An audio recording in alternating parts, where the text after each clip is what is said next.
Welcome to Lighten Up, a show about bringing more love, light, and joy into your life, and archived on the Lighten Up program page. Please join us in the chat room by clicking on the chat room icon located on the left-hand side of our menu bar.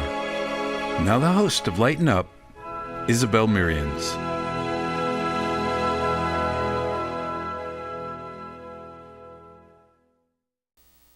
Welcome to Lighten Up with Isabel, your good news show, and I welcome all my wonderful viewers and thank you for your continued viewing of the show, which has increased in number tremendously. I have some wonderful news for you today, and I want to share it. First of all, there is a city that has installed a machine, a vending machine, that takes plastic, recycles it, and then gives free transportation, which I thought was really an amazing new development. And the other thing that I found that was interesting was that scientists are now retooling bacteria to cure disease. So I thought those were two really wonderful bits of good news to share with you this morning.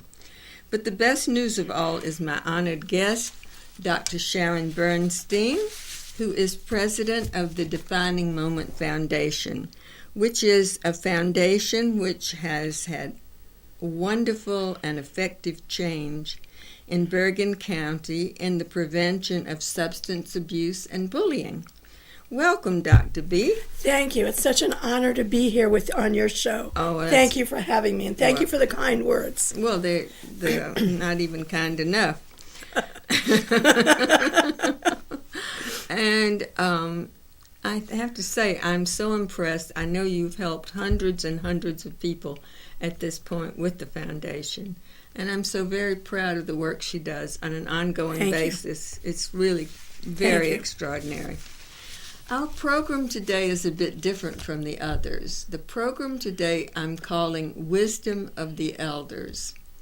In earlier times, for hundreds and hundreds of years, people lived together in much smaller groups, in collectives, and smaller groups in which families all lived together and worked together. And during those times, the wisdom of the elders was venerated. And the elders shared that wisdom with the younger generations. And that is no longer true. That is no longer done. Everybody is very concerned about the latest app. And so I decided to do this program, and I interviewed a whole series of people and essentially asked them if these are people who are elderly and who've had the experience of living a full life. So the research focused on asking them one specific question. If you had one thing that you wish to pass down to future generations, what would that one thing, that one kernel, that one bit of wisdom be? And so that's essentially what the show is about. And Dr. Bernstein, who has worked with many elderly, seemed the perfect guest and is the perfect guest to discuss this. Thank you so much. I admire your research. Well, anyhow, the exciting results of the research in this program is having my guest, and we're going to discuss each of the quotations. Wonderful. If that's all right with you. Yeah, wonderful. Okay. The first and one of my favorites is to be, this person gave me this quote, "Be your best self, guided by courage, honor, and integrity." I love that one. I thought that was really a wonderful one. And about being your best self is allowing yourself the freedom to really self-express and allow the goodness in you to come out and the courageousness and the bravery and be your best self and show up. Absolutely, absolutely. So I really, that particular quote jogged me into wanting to write something, which I rarely do this online. But I wrote a poem, and it starts out with "Dare to be your best self." That's what it's about. I love that. And the poem is entitled "A Hero." and it's dedicated to my brother, Ronald Byrne, who has been a hero to me. And I'm going to read the poem to my wonderful audience. Here's to our friends and our heroes. God knows there are far too few. But the first that came to my mind this morning happened to just be you. When challenged, you had the courage to always do what was right, protecting the honor of those you love, to never shrink from a fight. Always taking the high road, no matter the personal toll. The welfare of others, whomever the brothers, was always a personal goal. Living a life with honor, whatever the challenges be. Daring to be your best self, you're always a hero to me. That is exquisite. And how exquisite that you have the relationship with your brother, that you could pour out from your heart something as poignant and loving as that. Well, I have to say that my brother and I have this ongoing program that we do. Each day we call each other and read each other a poem. Right. So I called him up. He's very knowledgeable about poetry. So I called him up the other day and I said, Ron, I said, I'm going to read you a poem I guarantee you that you've never read. And he laughingly said, oh, well, then you must have just written it. And I said, well, as a matter of fact, I did. So he said, oh, what a kind thing to do. So when I read it to him, I think I set up a very positive day for him. Beautiful. Anyhow, I'd like to go on to the next quote.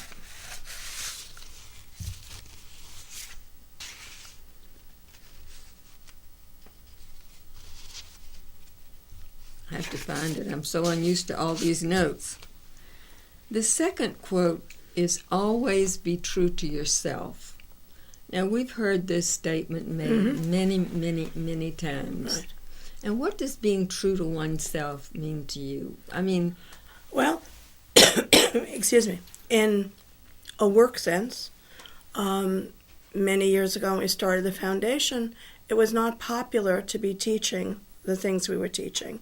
And I Would you elaborate yes, a little bit on because that? substance abuse prevention was not something that was taught to young children. Right. And I think we really broke ground in the foundation by beginning evidence-based programs for children starting at the age of 5. Wow. And being true to myself in that context meant that I knew in my heart that if we could get under this problem and help children before they were 10 and 12, when peer pressure would set in, right, that we had a chance to be a change agent. And against all odds, I feel that we were true to ourselves. That's beautiful. By staying with that curriculum. With that curriculum. Yep. And from that, you moved on to working with senior adults. And also the problems of substance abuse with senior adults and elder bullying. Elder bullying is an insidious problem with seniors today. And we've worked with over 50,000 people in all these years, helping them and teaching remarkable. Educational programming. That is beautiful. I'm very proud of you. Thank you. That is so wonderful. And again, the name of her foundation is the Defining Moment Foundation. Thank you. Anyhow, being true to oneself, always to me means following one's heart as well. Of course. Not being foolhardy, Right. but staying true to yourself, staying true. I remember the first time I ever wrote anything, which was a long time ago, but I knew at that point I really wanted to write, but I never really had the option of doing it. I got married, I had children, things happened. Right. But I was always doing something with the writing, however minimal it was. But you're a gifted writer. Oh, that's you always very kind. have been. Oh, that's very kind. Okay, the next quote I think is interesting, and that is, do the best job that you can, even if you don't like the job. There are many times people have to take jobs because they need money, and they can't be doing exactly what they want to do. Do the best job, even if you don't care for it, because the goodwill will be remembered and will come back to you. I think that's an important thought. It's a wonderful thought, and I like that the research presented you with this quote, because it's really about sometimes going against your own instinct and not being easily distracted. I'm not interested in doing that job, or you don't do it to completion. I think showing up, doing the best you can do all the time. Right. Look at this wonderful show you have. Oh, You that's come, very kind. you have an audience, you do the best you can, you're imparting wisdom and joy and good news and being a change agent for this world that we're in. Well, that's extraordinary. You absolutely are living proof of this quote. Well, that's very kind. That's very kind of you. I appreciate that very kind words. But, you know, the truth is that very often we're faced with an issue. And certainly when my husband and I first came to New York and had absolutely no money, it was vital to take a job. Mm-hmm. And I took a job. It was a time when banks were first.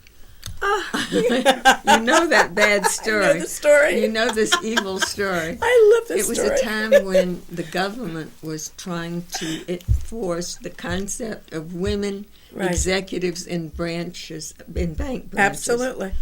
So after looking for jobs that had anything to do with writing, editorial, I had no secretarial skills. Right. I finally landed up taking a job as a bank trainee, which was not a joyous job. So I thought, I'm going to stick this out. I'm going to do this. The very first day I was there, $10,000 was missing, which meant that no one got to go home. So all my fellow workers were ready to kill me immediately. Absolutely. But anyhow, we found the money. Right. It was my error, I must admit. Anyhow, a couple of months passed, and they had me cycling around into the different departments. So I learned about the bookkeeping, I learned about the this, the that, and this particular day, I was assigned the job of, this was in a beautiful bank. It was Chase Manhattan on 57th Street, a beautiful, formidable bank. Huge. Right. Upstairs, downstairs. And this day I was downstairs, and I had a very simplistic job. All I had to do is if someone came and asked for their balance, I was to hit a buzzer, buzz upstairs, give them the name, and get the balance. And you were happy with that assignment, It right? was it was so easy. I didn't have to do any mathematical reckonings. Right. And so this particular day, this very nicely dressed gentleman, I think he was South American, came in and asked for his balance. And I went to buzz for the bookkeeping department, hit the wrong button, and the alarm sounded. And suddenly, these huge doors slammed shut at the bank. 2 guards came rushing and grabbed this gentleman, one by either arm. The vice president of the bank and all of his assistants, like little ducks following, came running over to see what had happened. Of course, I'm apologizing profusely. It was really an embarrassing moment. So this was a job that I really didn't like, but I was determined to stay there as long as possible. Absolutely. I stayed there until the next day when the vice president, who was a real Southern gentleman, called me into his office. And something that sounded to me like, Mrs. Merians, you know, I think we have a branch in Siberia. Perhaps you would like to consider. And I said that time to him, thank you, sir. I don't think banking is for me. And that was the end. But I was really determined to try to hang in there. So, you know, we have these outrageous excursions. You needed to keep writing. Well, I couldn't afford to. I need to make money. Writers don't make a lot of money. Okay. Let's see the next one. This is one that is truly important to me. Yes, what is? And this is something I teach in one of my classes on spirituality. And that is practice forgiveness. Forgiveness of self and others. Of course. And I always start out this statement with a quote from Buddha, who says that if you hold on to negativity, if you hold on to anger, if you hold on to resentment, if you hold on to people who have been unkind to you, it's like holding a hot coal in your hand. It burns you and it doesn't hurt the other person. But the other thing I'd like to add to his quote is that it also blocks your positive flow of energy. So I think that forgiveness is a very big lesson. You know my issues with forgiveness, and I have to credit you in front of your audience with teaching me to learn the most important lesson of my adult life, and that was learning how to forgive. And in forgiving others, I was able to let go of tremendous amounts of pain that I carried for over 40 years. And I've credited you 1,000,000 times. I know. And Well, that's you very have been kind. my mentor. And I'm here to That's very say kind. that there is no accident that turned out to be one of your quotes from your research, because I am living proof of someone who's benefited tremendously from your teachings. And because of you, I was able to turn around my life with that lesson. Well, Thank you. I'm thanking you in front of your audience. Well, that's very kind of you, Sharon. But, others have told me that they also, and, the other thing is forgiving self. Right. Because very often we always think, oh, God, I could have done a better job at this. Always, of course. That's sort of human nature. So we have to learn to be kind and giving to ourselves and forgiving of ourselves as well as others. Okay, the next quote is, be guided by your sense of purpose, helping others and leaving the world a better place. I think that's really important, because one of the quotes I had read from one of the elders said something to the effect, if you don't have a sense of purpose, what do you have? Because I see so many people as they get older who feel they've lost their sense of purpose. Their initial purposes were to do things like go to school, get an education, perhaps marry, perhaps have children, have a successful career. And when all of that's been accomplished, then suddenly it's time for what I call Act 3, and they're totally unprepared. Right. And I think once I had a gentleman who had just retired say to me, what am I going to do on Monday? And I looked at him, and I didn't know what he was referencing. And I said, well, what do you mean? He said, well, I've retired, and I don't know what to do with myself. So I said, well, I'm going up to this home for the aged to volunteer. Would you like to join me? And he said, oh, no, that's not my thing. But people don't really have a sense, and I think it's very important to plan for Act 3. And very few people do that. So continually having a purpose, whatever it may be. And I must say one other thing. The audience is so fortunate. If you have the time to do the things that you felt you never had the time for, this is your time. Whether it's to write a poem, whether it's to learn a new language, whatever. Or if you have a bucket list, I don't know, I haven't gotten around to making one, but if you have one, then, think of those things that give you joy and give you pleasure. Absolutely. And as if I may interject something, part of having a purpose is to first delineate what you're curious about. Right. What interests you? What things are you passionate about? Is it volunteerism? Is it painting? Is it writing?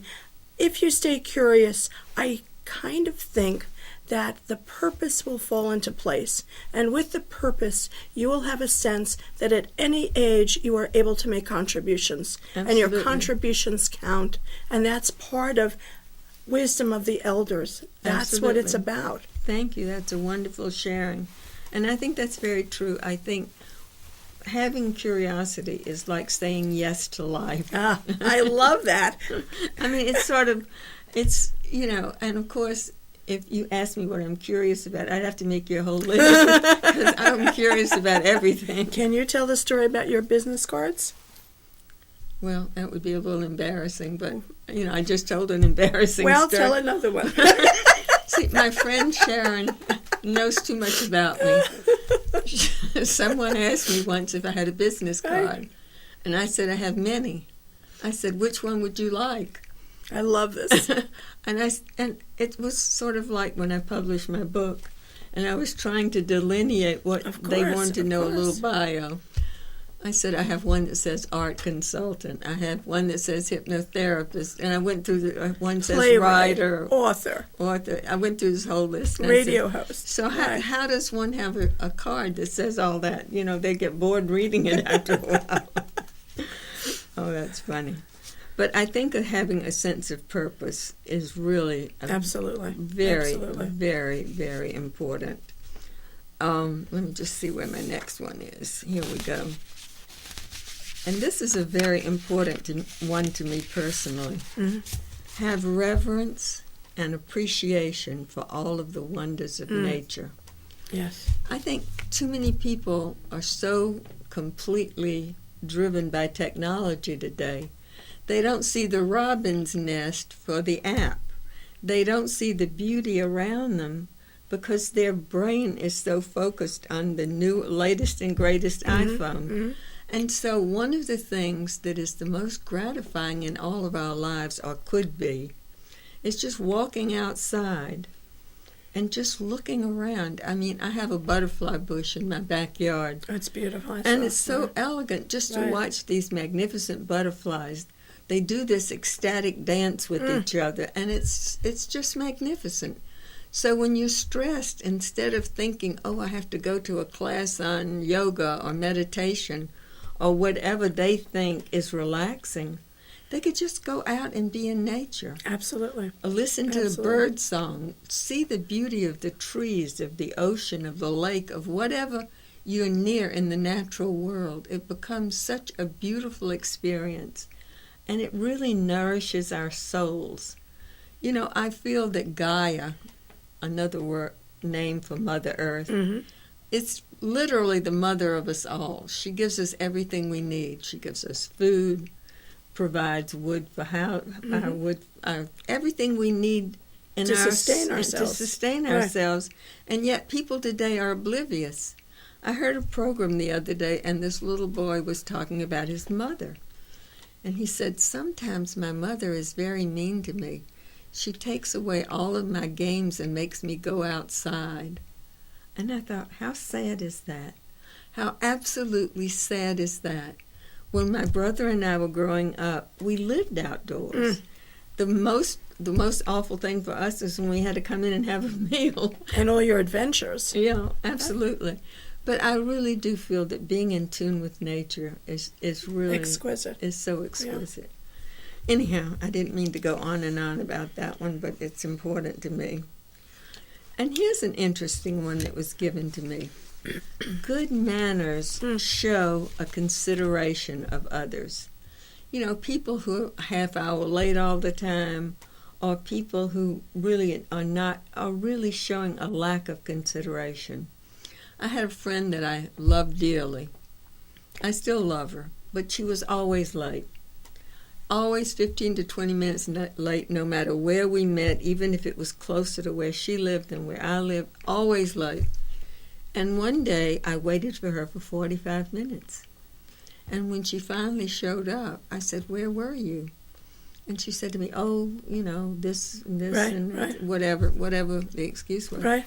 And I said, well, I've been waiting for 45 minutes. I said, I don't have time now because I have another appointment, which was very disappointing to me. But good manners show a consideration of others. There's no question. And it distinguishes you from someone else.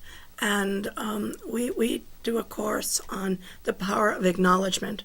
And along with that are manners for young children and about what's wrong with thanking each other during the day.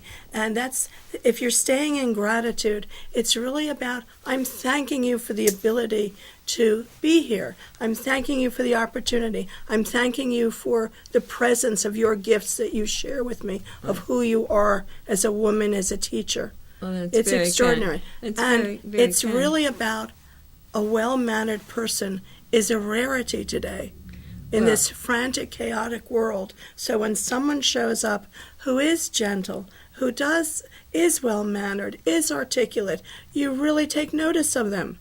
It's very true, and I thank you for your kind words. I must say that, actually, appreciation for me is a very big word. Mhm. Many people are so busy thinking what they want next, they don't realize that they are people don't know how fortunate they are. They literally do not know how fortunate they are. I mean, we live in a wonderful country, which unfortunately is going through some major upheavals right now, but we can at least turn on a tap and get water. Absolutely. We have the power to dissent. We have the power to vote, which I encourage everyone to do in the midterms. We have many powers, and, I've said to the audience, my audience, if you are viewing this program, you're very fortunate because you have your vision. If you're just listening, you have your hearing. But those of us who can still get around and do things, how blessed is that? And every day I think of how much wonderful, so many wonderful reasons to be grateful. And I'm literally living my life in gratitude. I think it's very important. Okay, the next one is never give your personal power to another person. Ever. Ever. That is very important. There are too many people who are very easily lulled into following a leader, whether it's a guru, whether it's whomever, whether it's a politician. They are lulled into the ease of not having to think for themselves, and they're immediately ready to give up their personal power. I find that very distressing.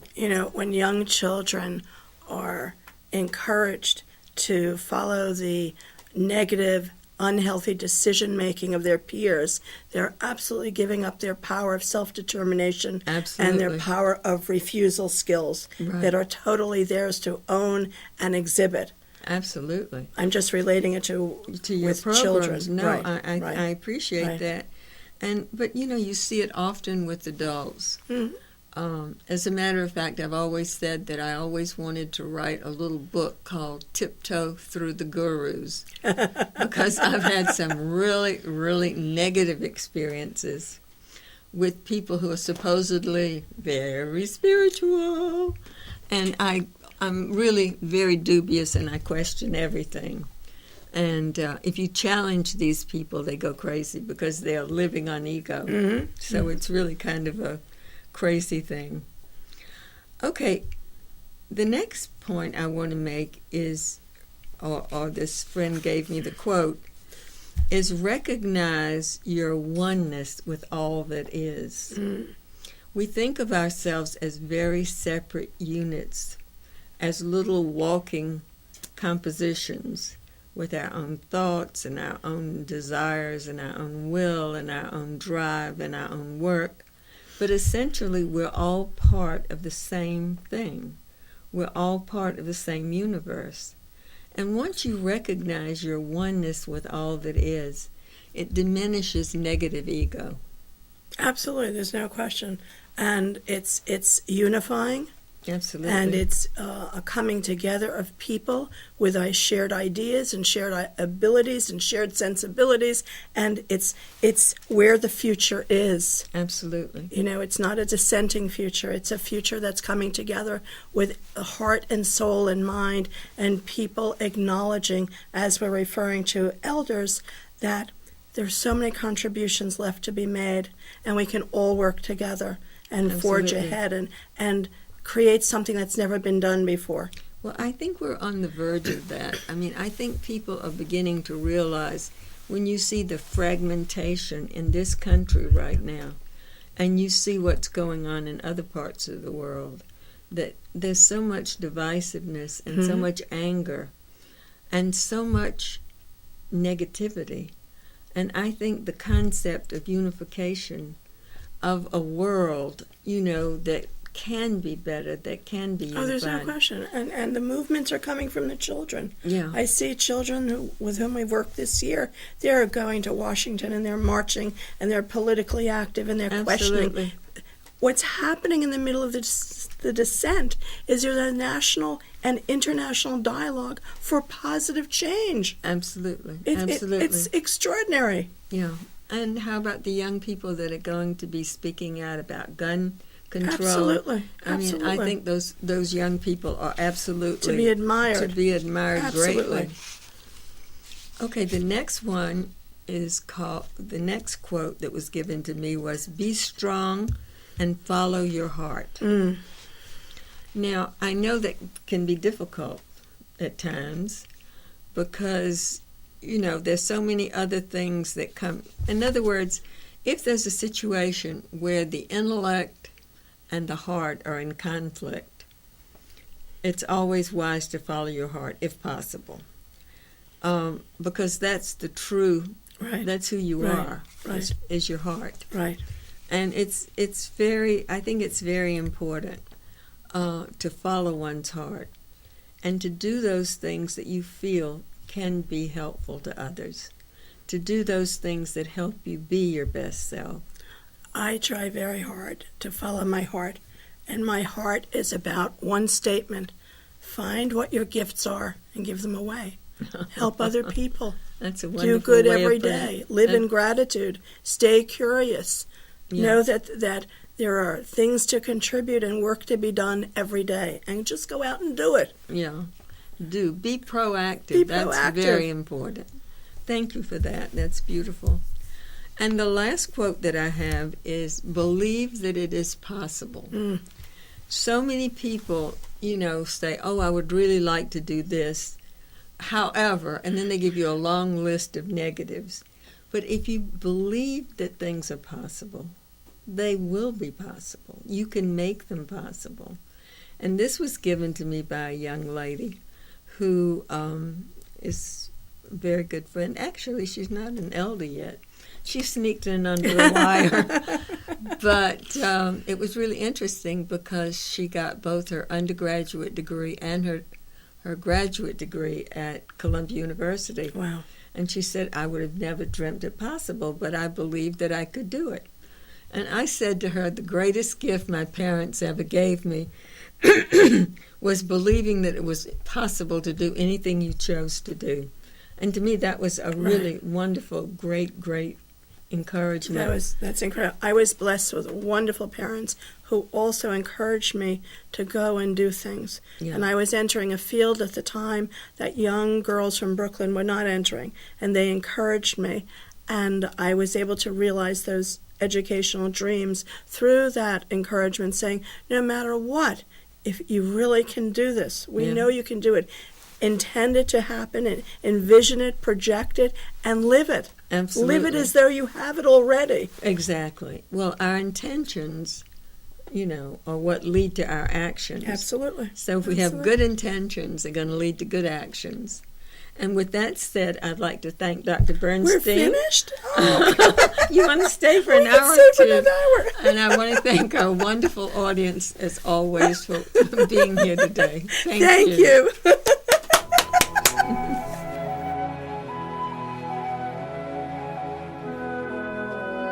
Until next time, remember to live a more joyous life. Lighten up.